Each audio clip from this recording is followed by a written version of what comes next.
তোমারই জন্য ভালোবাসিয়াছি শতরূপে শতবার, জনমে জনমে যুগে যুগে অনিবার। As if I've loved only you in 100 different forms, again and again, through the cycle of birth, down the ages without fail. নমস্কার, আমি শুভাঙ্গী। সবাইকে স্বাগত জানিয়ে শুরু করছি আজকের অনুষ্ঠান সমস্যার সমাধান। এবং রবি ঠাকুরের কয়েকটা লাইন দিয়ে শুরু করলাম আজকের অনুষ্ঠান। সত্যি প্রত্যেকটা বাঙালির কাছে একটা ইমোশন রবি ঠাকুর, এবং খুব পজিটিভিটি দিয়ে শুরু করলাম, ভালোবাসা দিয়ে আজকের অনুষ্ঠানটা শুরু করলাম। এবং ভালোবাসা মানে শুধু প্রেমিক প্রেমিকাকে ভালোবাসা নয়, ভালোবাসা প্রকৃতিকে ভালোবাসা, জীবকে ভালোবাসা এবং সবাইকে নিয়ে একসাথে চলা। আজকে যার সঙ্গে আমি আছি, সত্যি তার ব্যাপারে যতই বলবো ততই কম, এবং তিনি কিন্তু সব সময় পজিটিভিটি নিয়ে কথা বলেন, এবং সত্যি আজকে তাকে পেয়ে আমরা সকলে ধন্য। আমার সঙ্গে আছেন স্বনামধন্য জ্যোতিষবিদ জয়দেব শাস্ত্রী মহাশয়। অনেক অনেক স্বাগত আপনাকে এই অনুষ্ঠানে। আর প্রথমেই জিজ্ঞেস করবো আপনি কেমন আছেন এবং এখানে এসে কেমন লাগছে? ভালো আছি, খুবই খুবই খুবই ভালো লাগছে। তুমি অনেক কোশ্চেন করবে আজকে আমি জানি, তো আমি প্রস্তুত তোমার কোশ্চেন। এবং প্রত্যেকটা দর্শক বন্ধু অনেক অনেক প্রশ্ন করে, এবং আমাদেরও ব্যক্তিগতভাবে অনেক প্রশ্ন থাকে, এবং আপনাকে যখনই পাই মনে হয় একটার পর একটা প্রশ্ন করি। এবং আমি সকলকে বলবো যারা এখনও যোগাযোগ করেননি তারা কিন্তু অবশ্যই যোগাযোগ করতে পারেন, চেম্বারে এসে যোগাযোগ করতে পারেন, নাম্বার কিন্তু আমাদের স্ক্রিনে যাচ্ছে। তাছাড়াও যারা প্রফেশন হিসেবে অ্যাস্ট্রোলজিটাকে চুজ করতে চান তারা কিন্তু অবশ্যই জেডি অ্যাস্ট্রো একাডেমিতে জয়েন করতে পারেন, যেখানে একই ছাদের নিচে সব কিছু, এক পা ডান দিকে নয় এক পা বাঁ দিকে নয়, টোটালটা একসঙ্গে একই ছাদের নিচে পেয়ে যাবেন। যিনি আছেন আমাদের সঙ্গে জ্ঞানের ভান্ডার, এবং পামিস্ট্রি, সংখ্যাতত্ত্ব, গ্রাফোলজি সব কিছু একসাথে একটা মিশ্রিত আর কি মিলন, একদম সম্মেলন তৈরি করেছেন, এবং সায়েন্সকে এবং অ্যাস্ট্রোলজিকে যুক্ত করে খুব সুন্দর একটা প্রচেষ্টা। এবং একের পর এক প্রশ্ন আমাদের সঙ্গে আছে। তো প্রথমেই যে প্রশ্নটা করব আপনাকে সেটা হলো, জ্যোতিষ কি বিজ্ঞান? জ্যোতিষ কি বিজ্ঞান, এটা কিন্তু সবার মনে একটা ভাবনা চিন্তা থাকে। সত্যি কথা বলতে এই প্রশ্নের উত্তরটি বেশ জটিল। প্রাচীনকাল জ্যোতির্বিদ্যা, অ্যাস্ট্রোনমি এবং জ্যোতিষশাস্ত্র, অ্যাস্ট্রোলজি তো একই সাথে চর্চা করা হতো প্রাচীনকালে। জ্যোতিষশাস্ত্র মূলত একটি ছদ্ম বিজ্ঞান বা ছদ্ম বিজ্ঞান বা মেটাফিজিক্যাল বিদ্যা। বিজ্ঞান প্রমাণ এবং পর্যবেক্ষণের উপর ভিত্তি করে চলে। বিজ্ঞান পর্যবেক্ষণের উপর ভিত্তি করে চলে, আর জ্যোতিষশাস্ত্র চলে গ্রহ নক্ষত্রের অবস্থানের সাথে মানুষের জীবনের সমান্তরাল সম্পর্কের উপর। তো একে বলা হয় কসমিক কানেকশন। কি বলা হয়? Cosmic connection. তো বিজ্ঞানীরা যদিও তো একে সরাসরি বিজ্ঞান হিসেবে স্বীকৃতি দেন না, তবুও লক্ষ লক্ষ মানুষ বিশ্বাস করেন যে মহাজাগতিক শক্তি এবং মহাকর্ষীয় প্রভাব মানুষের মনস্তত্ত্ব এবং আচরণের উপর গভীর প্রভাব ফেলে। তো এটি অনেকটা বিশ্বাসের সাথে যুক্ত একটি পরিসংখ্যা গণত বিশ্লেষণ। কি বললাম? পরিসংখ্যান গণত বিশ্লেষণ। তো এটাকে আমরা কেউ কেউ বিজ্ঞান বলি, আবার কেউ কেউ বিজ্ঞান বলি না, কিন্তু বহু মানুষ এটাকে বিজ্ঞান বলে। কারণ জ্যোতিষটা অনেকটাই সায়েন্সের উপর নির্ভর করে, কেন ম্যাথমেটিক্সটা কিন্তু ভর্তি এখানে।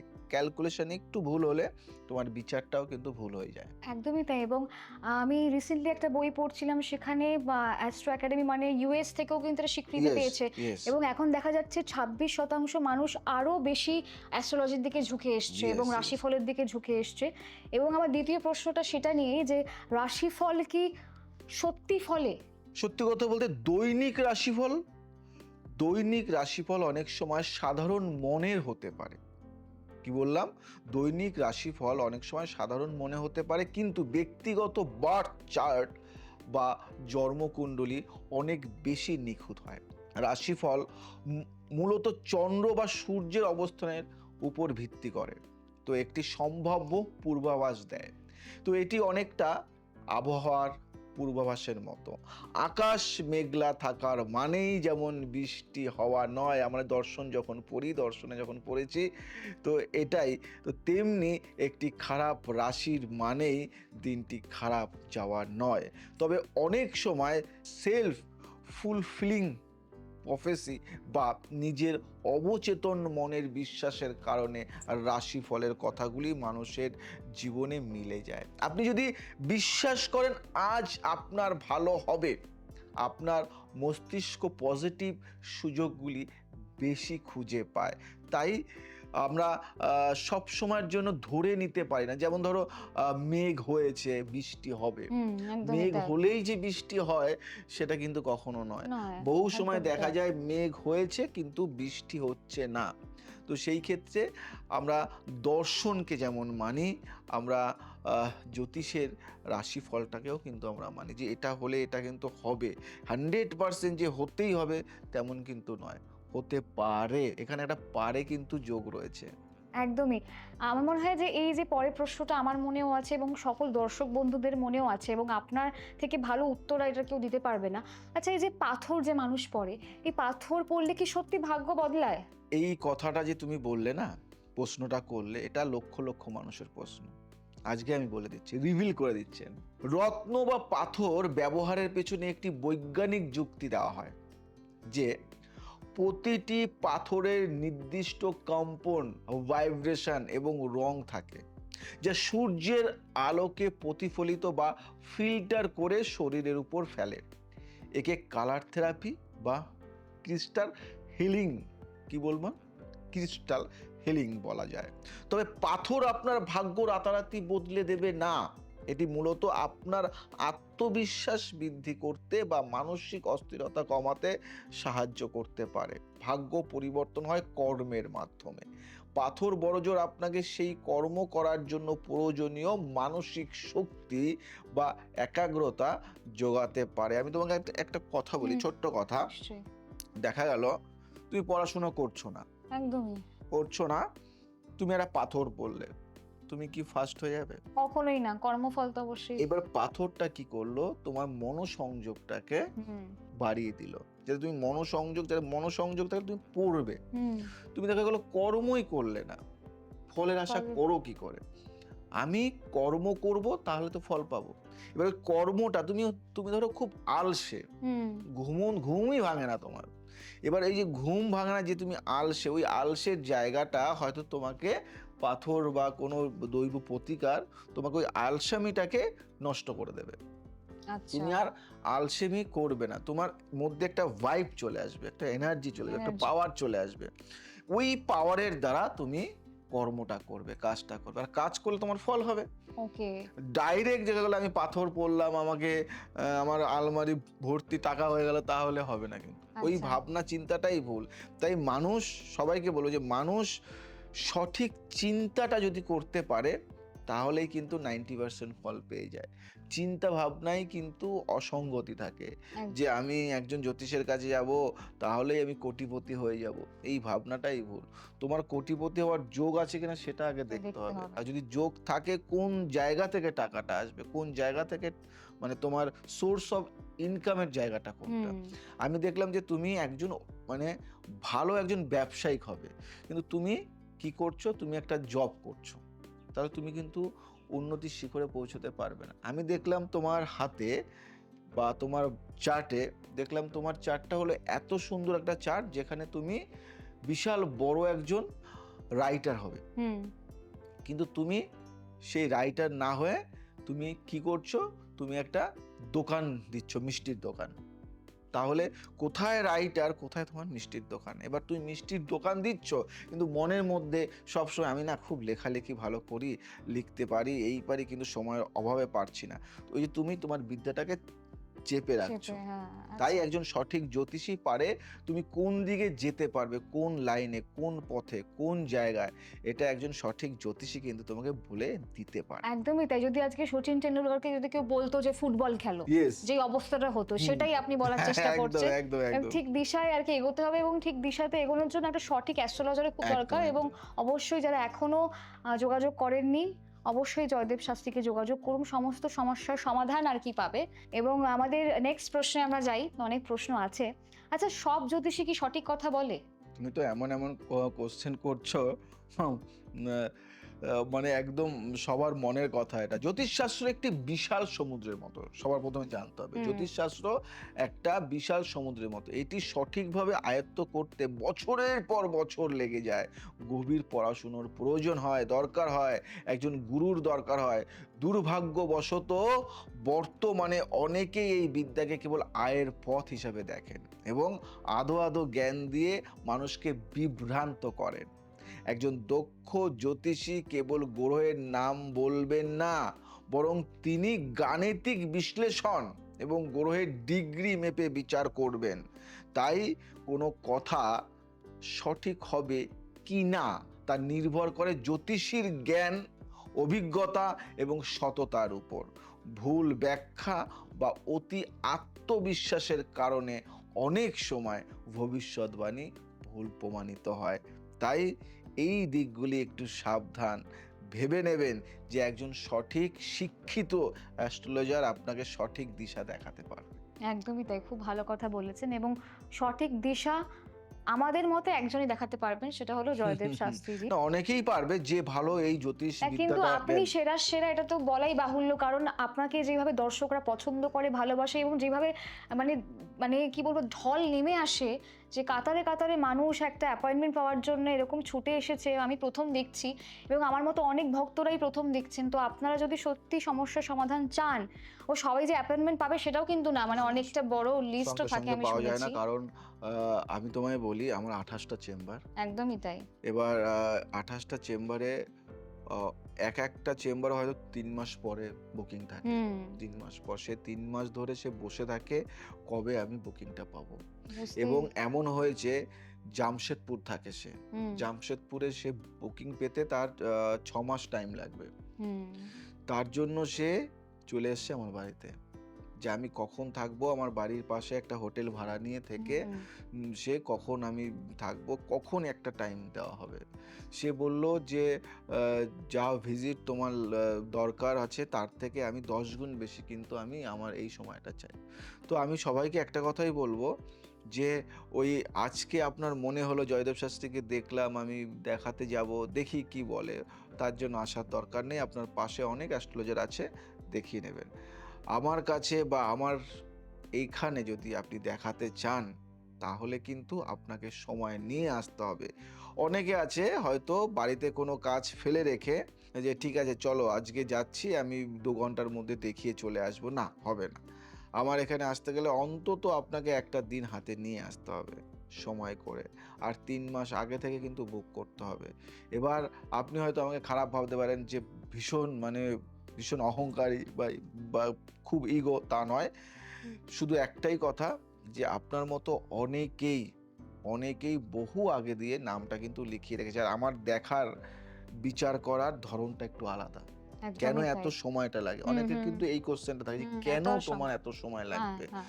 বহু জায়গায় তো যাচ্ছি আমি, সঙ্গে সঙ্গে পেয়ে যাচ্ছি, বা হুম। আজকে বুক করলে কালকেই পেয়ে যাচ্ছি, বা আজকে করলে বিকেলেই পেয়ে যাচ্ছি, সকালে করলে। তো আমার কাছে কেন টাইম লাগে? আমার কাছে টাইম লাগার 5টা কারণ বলি। হুম। 1 নম্বর কারণ হলো আমি যখন যাদেরকে দেখি তাদের জন্ম সময়টা, তারিখ দেখি। যাদের নেই তাদের হস্তরেখা বিচার করি।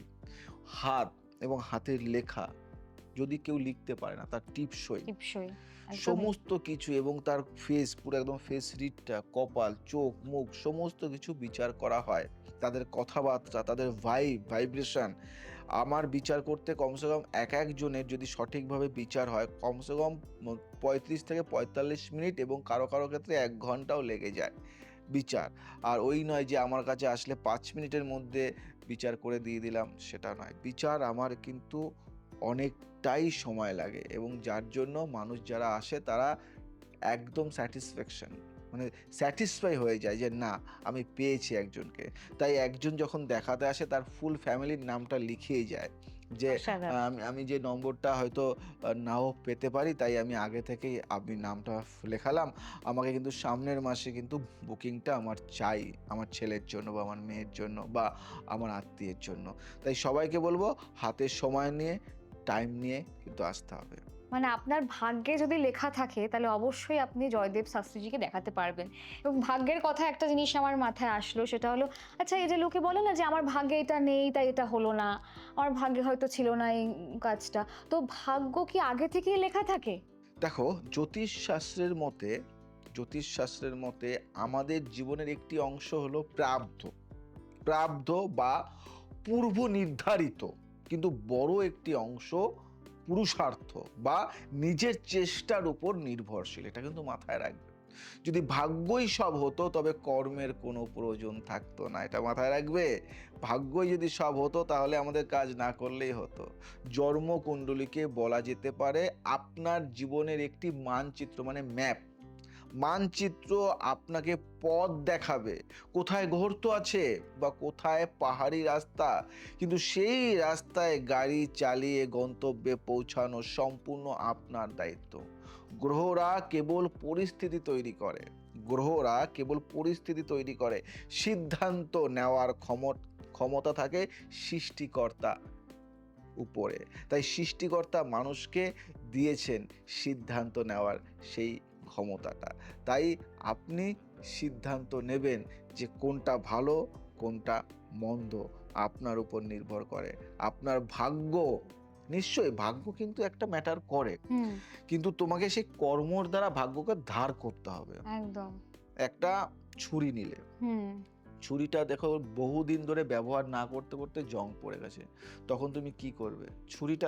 ছুরিটা তোমার ভাগ্য, কিন্তু ওই ছুরিটাকে তুমি ধার দেবে কি করে? কর্ম দ্বারা। তুমি কর্ম করলে তোমার ভাগ্য অনেকটাই কিন্তু বেটার হবে। তাই কর্মর উপর কিন্তু জোর দিতে হয়, তাই তো নাকি? একদমই তাই। এবং কথায়ও আছে চেষ্টার কোনো বিকল্প হয় না। চেষ্টা করে যেতে হবে, কর্ম করে যেতে হবে, অবশ্যই ফল পাবোই আমরা। এবং আরেকটি প্রশ্ন আমার যেটা মাথায় আসছে, মানে শনি গ্রহ নিয়ে না সবাই খুব ভয় পায় আমি শুনেছি।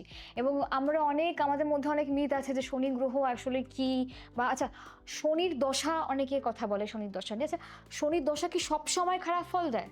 ও অনেকটা বোঝে, জানো তো, অ্যাস্ট্রোলজি নিয়ে অনেক ঘাটাঘাটি করে। মানে দেখেছো, জ্যোতিষটা না জানলে, জ্যোতিষ না বুঝলে এরকম প্রশ্ন করা যায় না। ভারতীয় জ্যোতিষশাস্ত্রে শনিকে ন্যায়ের দেবতা বা শিক্ষক বলা হয়। শনির দশা মানেই অমঙ্গল নয়, শনি মানুষকে শৃঙ্খলা, পরিশ্রম এবং ধৈর্যের শিক্ষা দেয়। যখন কেউ তার দায়িত্ব পালনে অবহেলা করে তখনই শনির প্রভাবে সে কষ্টের সম্মুখীন হয়, যাতে সে সঠিক পথে ফিরে আসে। বিশ্বের অনেক বড় বড় সাফল্য বা উত্থান কিন্তু শনির দশাতেই হয়েছে। তাই শনিকে ভয় পাওয়ার চেয়ে নিজের কর্মকে শুদ্ধ করা এবং আলস্য ত্যাগ করা বেশি কার্যকর। এটি একটি আধ্যাত্মিক পিউরিফিকেশন বা শুদ্ধিকরণ প্রক্রিয়া। তাই তোমাদের সবাইকে বলবো, শনি এমন একটা দেবতা বা এমন একটা গ্রহ যে তোমাকে পজিটিভ ভাইব্রেশন দেবে, অনেক কিছু বেশি দেবে যদি তুমি কর্ম করো। শনি কর্মে বিশ্বাসী, আলস্যে নয়। তাই কর্ম করলে শনি তোমার দিকে তাকাবে এবং অনেক অনেক অনেক ফল দেবে। তাই শনি খারাপ সবার জন্য নয়, যে কর্মঠ তার জন্য শনি বরদান, তাই তো একদমই নাকি? তাই। মানে শনি ভাবলেই যে অনেকের মাথায় আসে যে এই খারাপ হয়ে যাবে, এই শনির দশা চলছে, মানে এরকম কোনো বিষয় না। শনি এমন একটা দেবতা বা এমন একটা গ্রহ, শনি তুমি যদি কর্ম করো না, শনি তোমাকে ইচ্ছা মতো বরদান দেবে, তুমি অনেক কিছু দিয়ে দেবে। কিন্তু একদমই তুমি তাই। যদি কিছু না করো, তুমি যদি ঠিক আছে চলো, শনি হচ্ছে হয়ে যাবে। হচ্ছে, এই টাইপের লোকগুলিকে শনি কিছু দেয় না, তাই এরা কোনোদিন মানে বড় শনি হতে পারে অ্যাকচুয়ালি ডিসিপ্লিন আনে মানুষের মধ্যে। হ্যাঁ। আজকে দেখো জয়দেব শাস্ত্রীর কথা বলো, হুম, আজকে আমি খুব সাধারণ একজন পরিবারের, সাধারণ ঘরের একটা ছেলে। আজকে আমি গর্ব করে বলি, যে আহ, যদি 10 জন মানুষকে বলো যে জয়দেব শাস্ত্রীকে চেনো, ডাব্লিউবি এর মধ্যে যেরকম 10 জন মানুষকে বললে, হয়তো একজন মানুষ বলবে না আমি চিনি। তো এই যে জায়গাটা, এই নাম ডাক যশ খ্যাতি প্রতিপত্তি, এই জায়গাগুলি কর্ম না করলে কিন্তু হয় না। এর পিছনে একটাই কর্ম। তোমার ভাগ্য তোমাকে সাথ দেবে তখনই যখন তুমি কর্মটা করবে। সমস্ত গ্রহের পজিটিভ ভাইব্রেশন আছে, দেয়, তোমাকে ওটা নিতে হবে, তোমাকে জানতে হবে এটা। একদম, যে আপনার যে এত সাধনা সেটা আপনার কথাবার্তাতেই বোঝা যায় এবং আপনার বাগ্মিতা সত্যি সকলকে মুগ্ধ করে। এবং আরেকটা প্রশ্ন আমার মানে মাথায় খুব আছে, যে মাঙ্গলিক দোষ নিয়ে অনেকে অনেক কথা বলে এবং অনেকে বলে যে মাঙ্গলিক থাকলে কেরিয়ারে প্রবলেম হয় বা তোমার বিবাহ যোগে প্রবলেম হয়। আচ্ছা, মাঙ্গলিক দোষ কি সত্যি ভয়ানক? এটা একটা এমন কথা বলছি, সবাই ভয় পায় মাঙ্গলিকটাকে, একদমই সবাই তাই। ভয় পায়। দেখো, মাঙ্গলিক দোষ নিয়ে সমাজে অনেক ভ্রান্ত ধারণা এবং ভয় কাজ করে। মঙ্গলের প্রভাব মানেই যে দাম্পত্য জীবন ধ্বংস হবে, তা ঠিক নয়। মঙ্গল গ্রহ সাহস এবং শক্তির প্রতীক। মঙ্গলের অবস্থান ভেদে একজন মানুষ অতিরিক্ত জেদি বা তেজি হতে পারে। বিবাহের ক্ষেত্রে দুজন মানুষের মানসিকতা এবং সমঝোতা প্রয়োজন বেশি। কি? সমঝোতার প্রয়োজনটা বেশি, পরস্পরের যে বোঝার ক্ষমতাটা বেশি। বর্তমান যুগে অনেক আধুনিক জ্যোতিষী মনে করেন মাঙ্গলিক দোষ কেবল একটি চারিত্রিক বৈশিষ্ট্য, যা সঠিক কাউন্সিলিং বা জীবনসঙ্গীর সাথে আলোচনার মাধ্যমে সহজেই কাটিয়ে ওঠা সম্ভব। এটি কোনো মারণ ব্যাধি বা অভিশাপ নয়। এটা মাথায় রাখবে যে মাঙ্গলিক থাকলেই ভয়। এবার মাঙ্গলিকটা বিচার করতে হবে তোমাকে। আমি তোমাকে হুম, বলি, তোমার কুষ্টি যখন আমি হুম। দেখবো তোমার 4th হাউসে মঙ্গল আছে, আচ্ছা। তোমার অষ্টমে মঙ্গল আছে, তোমার দ্বাদশে মঙ্গল আছে, তোমার লগ্নে মঙ্গল আছে। তাই যদি তোমার 4th হাউসে মঙ্গল থাকে তাহলে তুমি হুম। একরকম মাঙ্গলিক। সেই মাঙ্গলিকের মানে যে দোষগুলি কিন্তু আলাদা আলাদা দোষ। যদি আচ্ছা। তোমার সপ্তমে মঙ্গল থাকে তাহলে তুমি অন্যরকম মাঙ্গলিক। সেই মাঙ্গলিকের দোষগুলি কিন্তু আবার আলাদা আলাদা। আবার যদি অষ্টমে থাকে মঙ্গল তাহলে তোমার মানে একটা মানে আলাদা মাঙ্গলিক। হুম। আবার যদি তোমার লগ্নে লগ্নে থাকে মঙ্গল তাহলে কিন্তু আলাদা। আলাদা। আর যদি তোমার দ্বাদশে থাকে তাহলে কিন্তু আলাদা। আলাদা। মঙ্গলের যে তোমার মাঙ্গলিক মানেই যে একটাই ফল দেবে তা নয় কিন্তু। হুম। আবার দেখা গেল তোমার মঙ্গল এবং মঙ্গলের সাথে আবার একটা ভালো গ্রহ রয়েছে, হুম, বৃহস্পতি হুম, রয়েছে। হুম। মঙ্গলের খারাপ গুণটা তুমি পাবে না। তখন কিন্তু আচ্ছা, মানে মাঙ্গলিক দোষ কিন্তু অনেকটা এমনি থেকেই কেটে যায়। আচ্ছা। মাঙ্গলিক দোষ বহু মানে পার্সেন্ট কাটাতে পারে না। হুম। বলে মাঙ্গলিকটা কি কাটানো যায় কি? হুম, হুম। এগুলিও কিন্তু অনেক ব্যাপার আছে। মাঙ্গলিক কাটানো যায়। দেখা গেল বৃষ্টি পড়ছে। বৃষ্টি তুমি আটকাতে পারবে না। একটা ছাতা দিয়ে দেওয়া হবে। হ্যাঁ। মাঙ্গলিকের যে নেগেটিভ ফলগুলি তুমি সেই ফলটা পাবে না। তার জন্য তোমাকে একটা বন্ধন করে দেওয়া হয়। যাতে মাঙ্গলিকের নেগেটিভ কোনো ভাইব্রেশন তোমার মধ্যে না আসে। তার জন্য অনেক ক্রিয়া করা হয়। অনেক একদম। কিছু সেটা করা যায়। বোধহয় আপনাদের একান্নকারী বাড়িতে করা একদম। হয়। আমি আমাদের ওখানে দেখবে শিব আছে। হুম। উপরে শিব হ্যাঁ, আছে না? হ্যাঁ, হ্যাঁ। স্বপ্নে একদমই পাওয়া তাই। শিব হ্যাঁ। কিন্তু। ওই শিবটা কিন্তু খুব জাগ্রত। আমি বহু মেয়ের মাঙ্গলিক দোষে আমি ওই শিবের সাথে বিয়ে দিয়ে কাটিয়েছি। হুম। প্রচুর, আচ্ছা। প্রচুর, প্রচুর। তাহলে মাঙ্গলিক দোষ থাকলে ভয় পাওয়ার কিচ্ছু নেই। যদি আপনার মঙ্গল আপনাকে খারাপ ফলও দেয়, অবশ্যই আপনারা যোগাযোগ করতে পারেন জয়দেব শাস্ত্রীজিকে। এবং আমাদের যে একান্ন কালীবাড়ি আছে সেখানে কিন্তু সমস্ত প্রতিকার করা হয়। মাঙ্গলিক দোষও কিন্তু তোমার কাটানো হয়। কেমন লাগলো মায়ের মন্দির একান্ন? খুব ভালো লাগলো দেখে। হ্যাঁ, সত্যি মনটা ভরে গেল এবং বিভিন্ন পীঠ, ৫১ পীঠ যাতে স্থাপন করা হয়েছে এবং বিভিন্ন লেখা লেখা হয়েছে। মানে সত্যি মনে হচ্ছে যে সত্যি হয়তো আমরা কর্ণাটক যেতে পারছি না বা জম্মু কাশ্মীর যেতে পারছি না। সত্যি আমরা মনে হচ্ছে ওখানে পৌঁছে গেছি। মানে সব মানে পীঠস্থানের এক স্থান আরকি। বিরাজ করছে মা ওখানে। একদম। আচ্ছা, এই যে নাম যে আমরা অনেক সময় বদলাই, হয় না যে নাম বদলালে অনেকে বলে যে ভাগ্য পাল্টে যায়। এটা কি সত্যি ভাগ্য ফেরে নাম বদলালে? দেখো, এটি মূলত সংখ্যাতত্ত্ব বিষয়ের উপর নির্ভর করে। যেহেতু আমি একজন সংখ্যাতত্ত্ববিদ, জ্যোতিষের সাথে সাথে তো সংখ্যাতত্ত্ব নিয়ে আমি বহু কাজ করেছি। প্রতিটি বর্ণ বা অক্ষরের একটি সংখ্যাগত মান এবং নির্দিষ্ট তরঙ্গ থাকে। বিশ্বাস করা হয় যে নামের বানান বা উচ্চারণের পরিবর্তন করলে আপনার চারপাশের শক্তির সাথে আপনার নামের স্পন্দনের একটি সামঞ্জস্য তৈরি হয়। বিখ্যাত অনেক অভিনেতা বা সফল ব্যক্তিরা নাম পরিবর্তন করে সফল হয়েছেন ঠিকই, কিন্তু শুধু নাম বদলই যথেষ্ট ছিল না। মাথায় রাখবেন কিন্তু এই কথাগুলি। তাদের কঠোর পরিশ্রম সেখানে যুক্ত ছিল। নাম পরিবর্তন আপনার ব্র্যান্ডিং বা আত্মবিশ্বাস বাড়াতে সহায়তা করতে পারে। দেখো, আজকে যদি আমি দেবের কথা বলি, হুম, তার নাম একদমই তাই। কিন্তু ছিল দীপক অধিকারী, অধিকারী। তাই না? তাহলে চেঞ্জ করা হয়েছে। তাই তোমাদের সবাইকে বলবো যে নাম কিন্তু একটা খুব ভাইটাল। দেখা গেলো তোমার নাম, তোমার যে নামটা আছে সেই নামটা আমি যদি তোমার কে দেখে যদি বিচার করে যদি নামের কিছু জিনিস চেঞ্জ করে দিই, হয়তো তুমি আজকে বিশাল বড় একজন নায়িকা হয়ে গেলে। তো হুম। ব্যাপারটা হলো কি যে নাম নামটা একটা অনেক বড় জিনিস। এবার নামটা কি তোমার জন্য কি সুইটেবল? যদি সুইটেবল না হয়, এমন অনেক বিখ্যাত ব্যক্তিত্ব রয়েছে যারা আমার কাছে এসে নাম চেঞ্জ করে নিয়ে গেছে।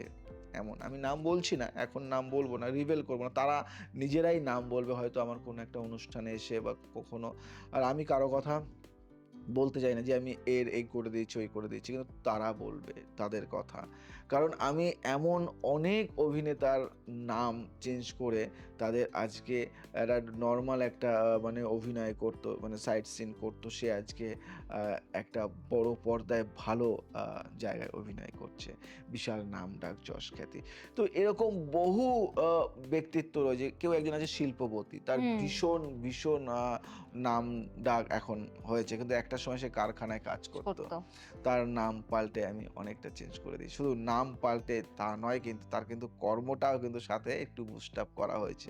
সে যে কাজটা করতো সেই কাজের যেন সঠিক জায়গায় সেই কাজটা করতে পারে। এরকম বহু কিছু। তাই সবাইকেই বলব যে সবকিছুরই মান্যতা আছে, কিন্তু সঠিক পথে যদি সেটা করা যায় সাকসেস 100%। একদম 100 মানে ঠিক মানুষকে ঠিক প্রতিকার দিতে হবে। ইয়েস, মানে ইয়েস। নাম পাল্টানো হয়তো দরকারই নেই, আপনি নাম পাল্টে দিলেন।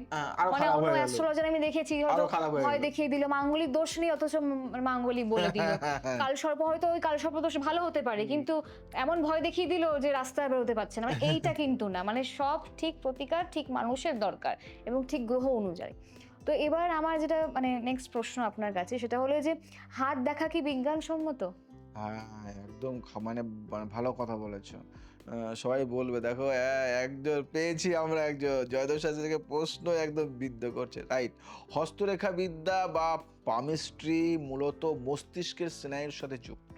আমাদের হাতের রেখাগুলি প্রতিনিয়ত পরিবর্তন হয়। বিজ্ঞানীরাও স্বীকার করেন যে হাতের তালুর রেখা এবং গঠন আমাদের জেনেটিক্স এবং স্বাস্থ্যের অবস্থা প্রকাশ করে। মাথায় রাখবে এটা। হাতের রেখা আপনার মস্তিষ্কের চিন্তাধারার একটি প্রতিফলন। আপনার স্বভাব, স্বাস্থ্য এবং অতীত অভিজ্ঞতার ছাপ হাতে থাকে, যা থেকে একজন অভিজ্ঞ হস্তরেখাবিদ আপনার ভবিষ্যৎ প্রবণতা অনুমান করতে পারেন। এটি আপনার স্বভাবগত বৈশিষ্ট্য ফুটে ওঠার একটি শারীরিক ক্যানভাস। হাতের রেখা দেখবে, একটা বই রয়েছে, বেরিয়েছে মানে কিছুদিন আগে বই। তো সেখানে কিন্তু হাত নিয়ে দেখা হয়েছে যে হাতের রেখাটা কি হুম। জিনিস। মানে হাতের রেখা তোমার জীবনের সমস্ত কিছু আয়নার মতো দেখা যায়। যদি একজন পামিশ যদি সঠিক যদি সে পড়তে পারে হাত, তাহলে সব বলতে পারবে, সব। আজকে জয়দেব শাস্ত্রীর নাম ডাক যশ খ্যাতি হয়েছে এই হাত দিয়ে কিন্তু। কারণ হস্তরেখা বিশারদ হিসেবে বা একজন ভালো পামিস্ট হিসেবে যদি কেউ চেনে, যদি এই WBA এর মধ্যে যদি 10 জন মানুষ খোঁজে যে একজন হস্তরেখাবিদ, ভালো একজন হস্তরেখাবিদ চাই, তাহলে জয়দেব শাস্ত্রীর নামটা কিন্তু আগে তাদের মনে পড়ে। কারণ হাত দেখাটা কিন্তু একটা আর্ট। আর হাত দেখাটা কিন্তু খুব একটা সহজ বিদ্যা নয়। তুমি জ্যোতিষ হলেই যে তুমি হাত দেখতে পারবে তা নয়। জ্যোতিষ হতে গেলে অনেক কিছুর দরকার। আর আমি তোমাদের বলি, যদি আমি কারো হাত দেখি তাহলে সে জীবনে ভুলতে পারবে না যে না, কাউকে আমার হাত দেখিয়েছিলাম। সময়টা শেষের দিকে এবং আরো অনেক প্রশ্ন রয়ে গেল। আমরা নেক্সট এপিসোডে একদম যে প্রশ্নগুলো করতে পারলাম না অবশ্যই নেক্সট এপিসোডে করব, সমস্যার সমাধান নিয়ে আবারও আসবো। এবং আপনাকে পেয়েছি আবারও খুব ভালো লাগলো। এবং যারা যারা অবশ্যই অ্যাপয়েন্টমেন্ট করাতে চান আমাদের স্ক্রিনে নাম্বার যাচ্ছে। আর যারা প্রফেশন হিসেবে চুজ করতে চান অ্যাস্ট্রোলজিকে, জেডি অ্যাস্ট্রো একাডেমি কিন্তু একদম সঠিক দিশা আপনাদেরকে দেখাবে। আজ আসি, আবার আসবো নতুন কিছু নিয়ে। ভালো থাকো, সুস্থ থাকো, সবাইকে ভালো রাখো। যারা যেখান থেকে আমার এই প্রোগ্রামটা দেখছো না কেন, যদি ভালো লাগে শেয়ার, লাইক আর কমেন্ট অবশ্যই করো। আর যদি মনে হয় তোমার কোনো নিজস্ব কোনো কোশ্চেন আছে, তোমার হয়তো মনের মধ্যে যে কোশ্চেনটা আছে সেটা হয়তো এখানে পড়া হয়নি বা তুমি লিখে পাঠাওনি, তাহলে এখনই, দেরি কেন, এখনই লিখে পাঠাও, কমেন্টস করো। আমি সেই কোশ্চেনটার অ্যান্সার কিন্তু আমি দিয়ে দেবো তোমাদের এখানে নাম সহ। যদি নাম লিখে পাঠাও তাহলে নাম বলবো, আর যদি নাম লিখে না পাঠাও তাহলে এমনি বলবো। আজ আসি, আবার আসবো নতুন কিছু নিয়ে। জয় শ্রী ঠাকুর রামকৃষ্ণ।